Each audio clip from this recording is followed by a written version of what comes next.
Is manifestation BS? We know there are arguments for both sides. I know my view, but I'm always curious to hear other perspectives. So I thought, why not have on the author and host of the podcast, Is Manifesting Bullshit? Cindy Witteman join me today. So we're going to jump straight into it to see if manifestation is truly a bunch of BS.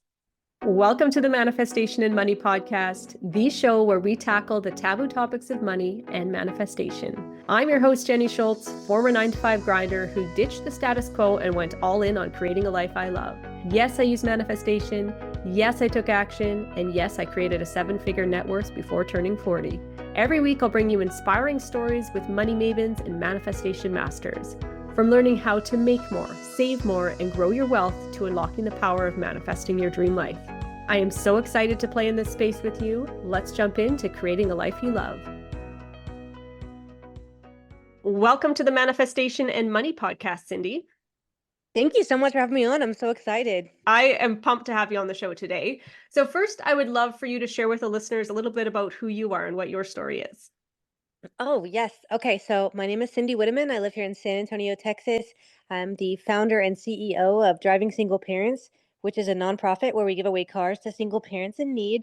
I'm also the founder and editor-in-chief of Force Magazine, where we highlight people who are a force to be reckoned with, the host of Little Give TV show, and the host of Is Manifesting Bullshit podcast. I'm a 5-time international best-selling author, and really everything I do is centered around helping other people spread their stories of kindness and manifestation and love. So that's a bit about me. Lovely. And that's why we're having you on the show today. Before we dig into manifestation, I want to hear what your spark was for giving away cars to people who needed them. Oh, okay. Well, that's a good one. That's a good question because I'm Yeah. actually a domestic violence survivor. And so I literally escaped that situation after hearing a Dr. Phil episode where he said it's better to come from a broken home than it is to grow up in one. And hearing that is what sparked me to leave that situation. And it led me on a path of working 2 jobs, putting myself through school, selling plasma, all the things.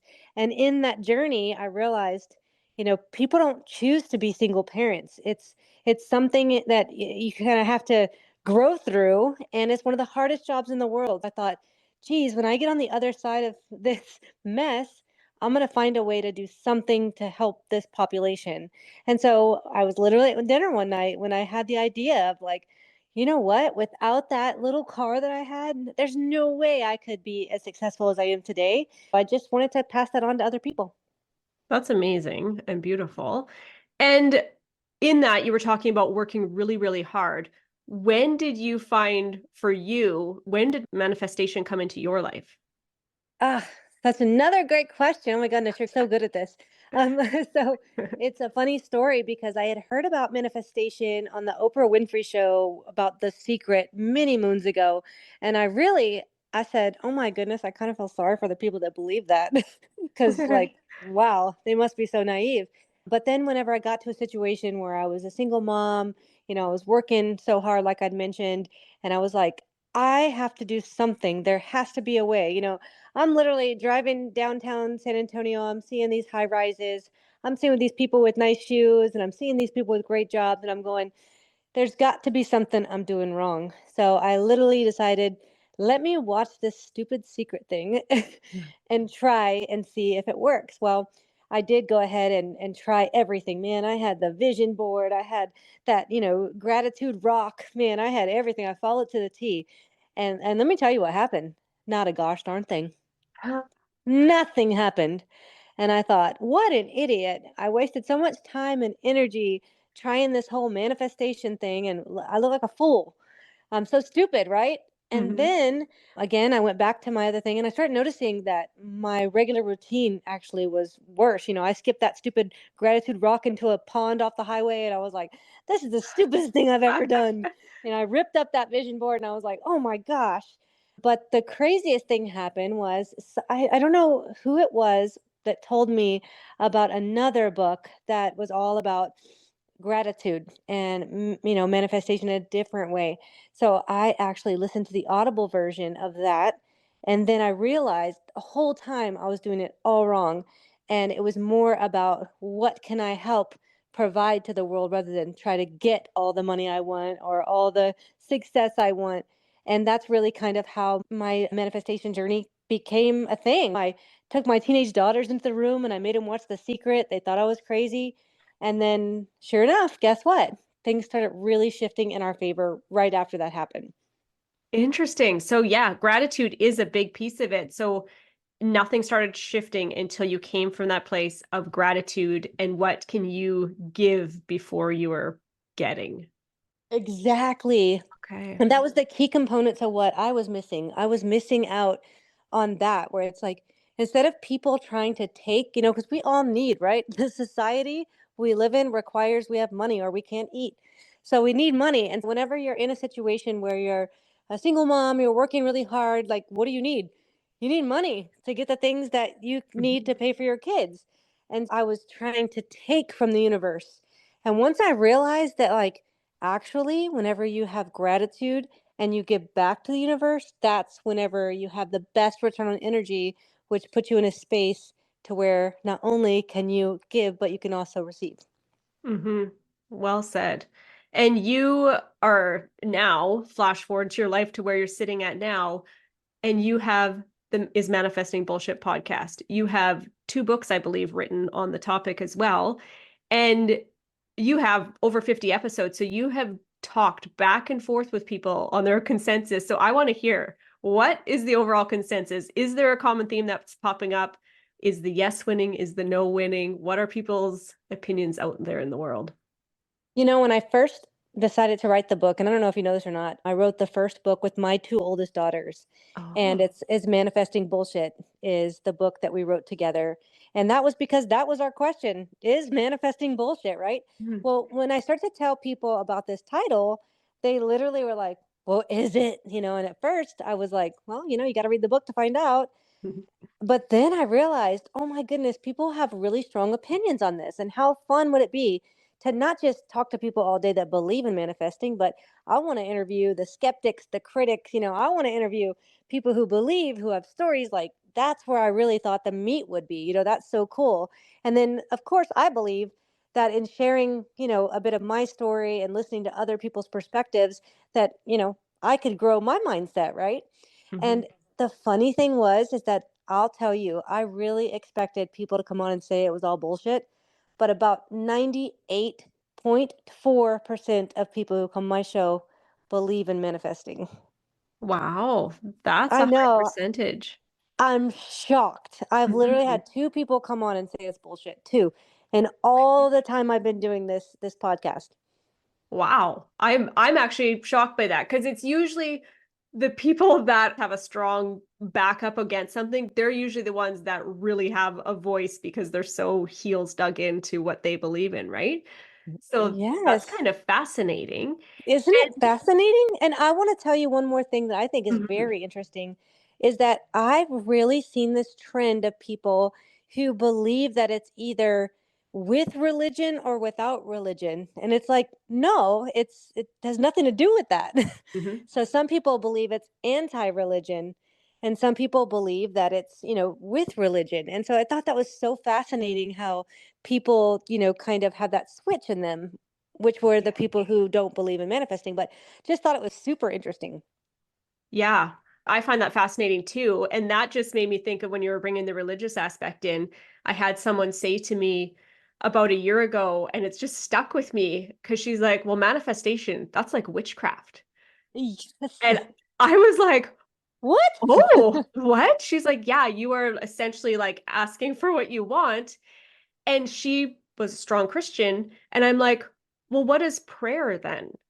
If manifestation is witchcraft with setting the intention for what I want, what is prayer asking for God for what you want? Like, I just felt like it was a very judgy. And that's the same thing I had, was kind of perplexed, like, what? This has nothing to do with witchcraft. It has nothing to Mhm, do with anything. It's literally like you set your intention, kind of like you do in your car when you're trying to drive somewhere and you put that GPS on that says, I'm going to that particular restaurant at this particular time, and mhm. it takes you right there. This manifestation, that's what it is. It's nothing to do with like witchcraft or anything like I that at know. all.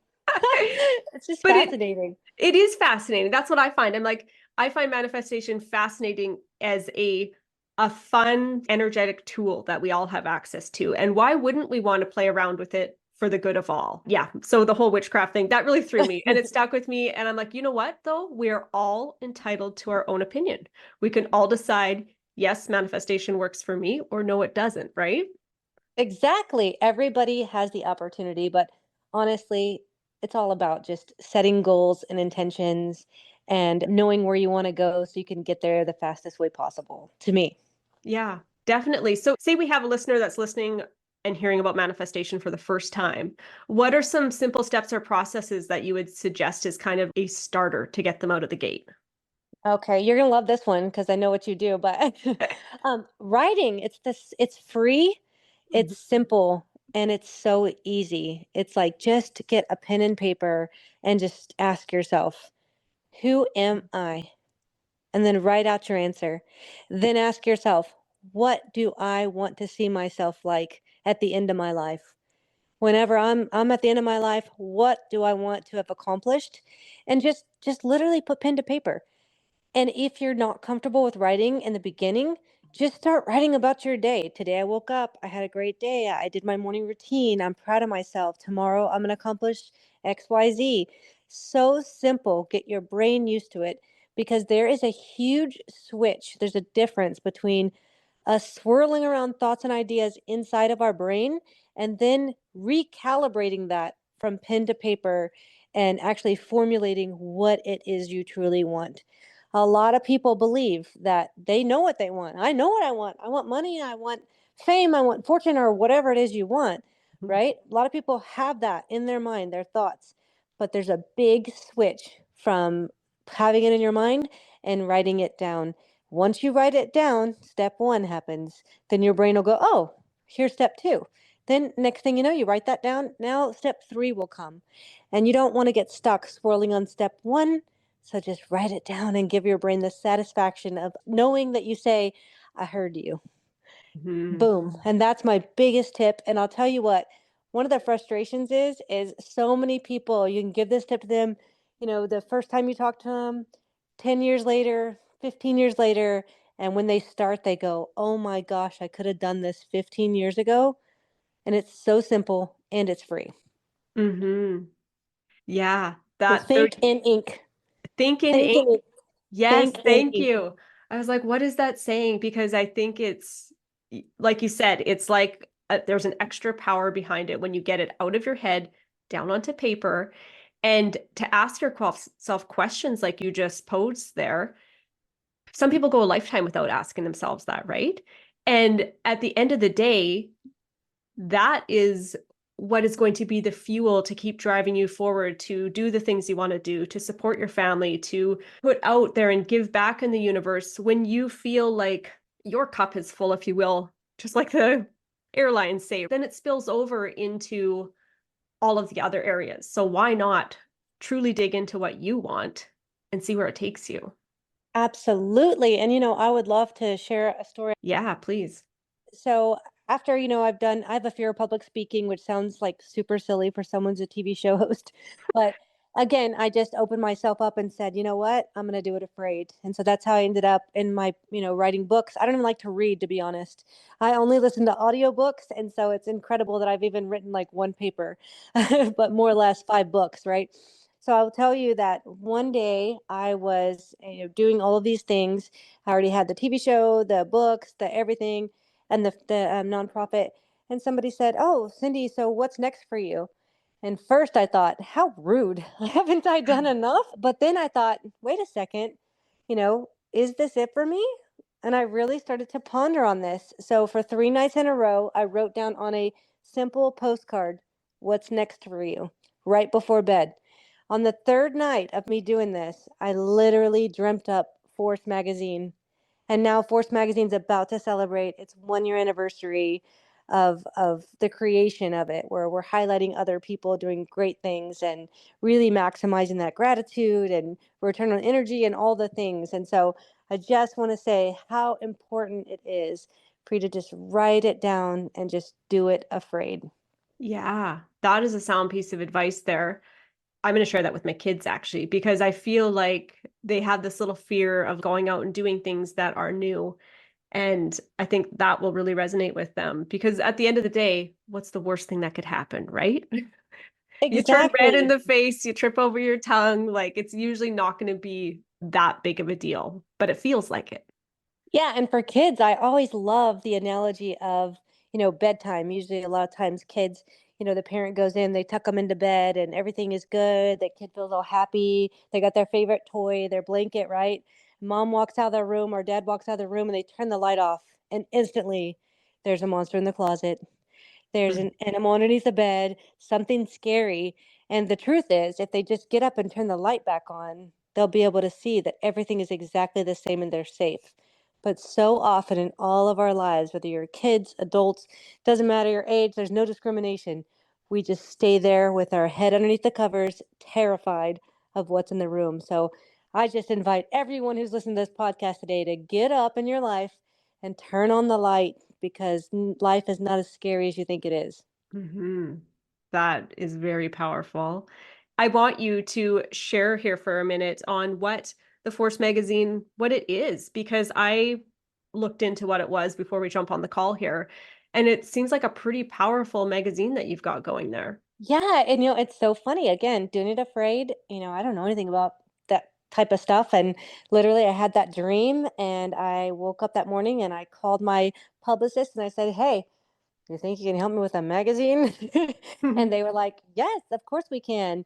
And so that's how it was started. And really, again, I have a fear of public speaking, and I really realized through growing through my life and whatever I'm going through or growing through, doing it afraid is like something that's a real big deal for me. But I also understand now that I prefer to highlight other people, hence the reason why I give away cars, hence the reason why I'm a beekeeper, hence the reason why I have this magazine and really highlighting other people and their amazing abilities to make this world a better place is really what I'm all about. So, in thinking through what is next for you, right, which was my question, I was like, oh man, how can I highlight more people who are doing good in the world? Because you don't have to donate $10,000. You don't have to donate a week of your time every single month. You don't have to do any of those things. There's one little thing that each of us can do every single day to make the world better. And you know what the cool thing is? I'm not the only one doing one little thing, and you're not the only one doing one little thing. There's a lot of people. So, how can we take it where the news is going to focus on negativity, bad news, because of course, bad news sells? And how can we really highlight the great people who are in this world doing wonderful things to make it better? And that's exactly what we do with Force Magazine is now 40, 50 people per month or more sometimes we're actually shining a light on them saying, "Hey, you know what? You're amazing and let's share that with the world." Good news. Wow. And you do that too with your TV show too, don't you? 100%. And that's one of the things was is with the TV show, I can highlight 4 people a month. With the podcast, I can highlight 4 people per month. But with the magazine, I can highlight 50 people per month. So the impact that I'm making on spreading good news quickly went from 8 per month to look at this, almost 50, 60, 70 per month. The TV show is in 130 countries and is also available to 30 plus million viewers. So that's our viewership. And then the magazine is in 150, retailers in 13 countries. And so like really that impact is just spreading bigger and bigger and bigger and bigger. And that's what it's all about, spreading good news, highlighting the incredible people that are in this world right now that are trying actively every day to make it a better place, just like you. That is amazing. The ripple effect when you describe how big the reach is from you, you having these ideas and taking a stand to make a positive difference in the world and just spreading the good and having that ripple effect over throughout the world. That is impressive, Cindy. Do it afraid. You know what? And there is no part of me that's anything special or grander or greater than anybody else who's listening to this podcast today. No, I'm just an ordinary person who literally at dinner had the idea for driving single parents to give away cars and then literally dreamt through Force magazine. I'm not special. I'm not incredible. I'm just one person who's trying to make the world a better place. And the ripple effect of that one act of kindness is really impacting people, I believe. Amazing. And I just want to ask you my last question. What is one piece of advice that you could give for someone to go out and create a life they love? You know, do it afraid. That's my thing. Is like, man, I just do it afraid. There's always a way. There's always a way. Figure out what you want and then just go get it. I love that. I love that. That seems like the common vibe for the show today, and that resonates so well. Thank you so much for joining me on the show today, Cindy. Before you leave, I would love for you to share with the listeners where they can reach out to you and connect with you.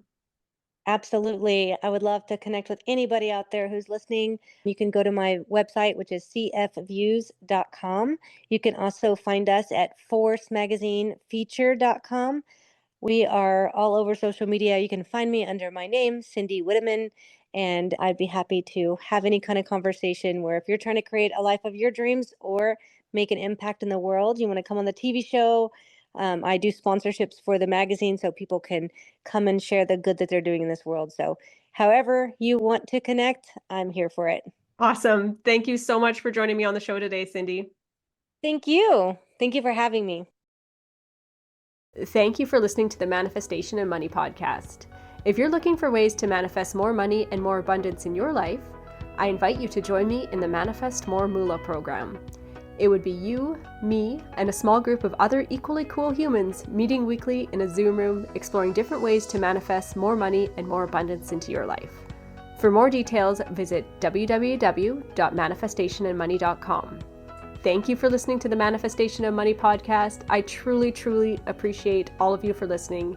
Cheers to creating a life you love and the income streams to support it.